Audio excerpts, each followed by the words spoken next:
आगे भैरव जी तीसरी मुद्रा यानी भैरवी मुद्रा के बारे में भैरवी को बताते हैं।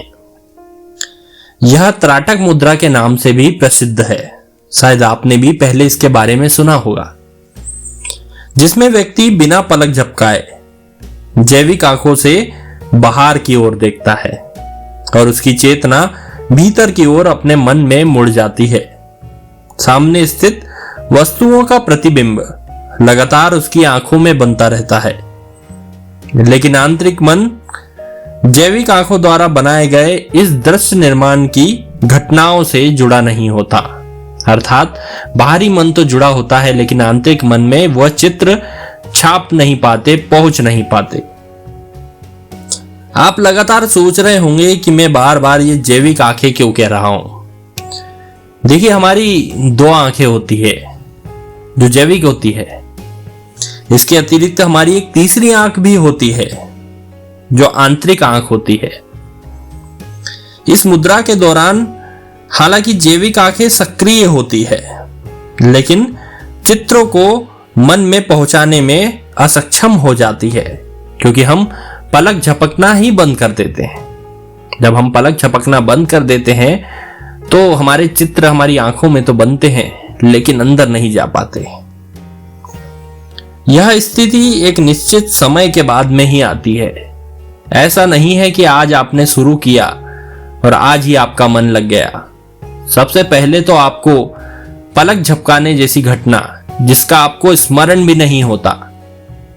आप शायद सोचते होंगे कि दिन में आपकी आंखें कभी बंद नहीं होती, जबकि वह कुछ सेकंडों में बंद चालू होती रहती है। सबसे पहले आपको इसी घटना को रोकना है।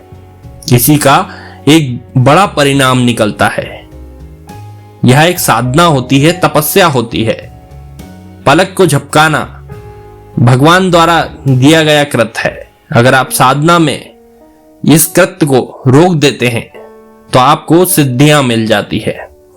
आपकी आंतरिक आंख सक्रिय हो जाती है, यानी तीसरी आंख सक्रिय हो जाती है और आप आसानी से दूसरे आयामों में देख सकते हैं, सिद्ध पुरुषों को देख सकते हैं। यह बहुत बड़ी घटना होती है, क्योंकि मनुष्य इसी कारण आगे की ओर बढ़ता है।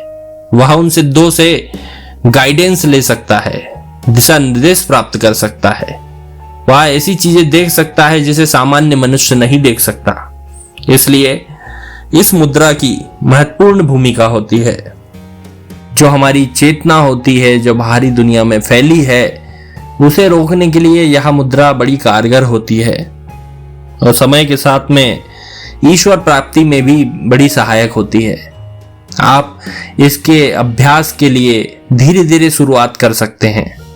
धीरे धीरे अपनी मन की में एक दृढ़ता बना सकते हैं और अपनी आंखों को एक किसी वस्तु पर केंद्रित कर सकते हैं। अपनी पलक झपकनों को रोक सकते हैं और आप देखेंगे कि धीरे धीरे आपको ये सिद्ध होने लगी। लेकिन आप ये मत सोचिएगा कि 2 दिन, 4 दिन या 5 दिन में आपका कुछ हो जाएगा।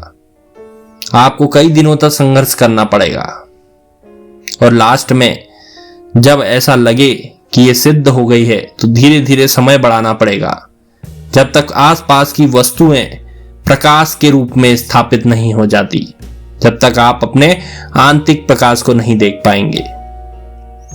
आपका बहुत बहुत धन्यवाद।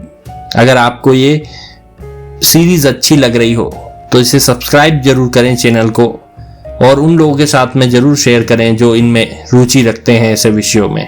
धन्यवाद।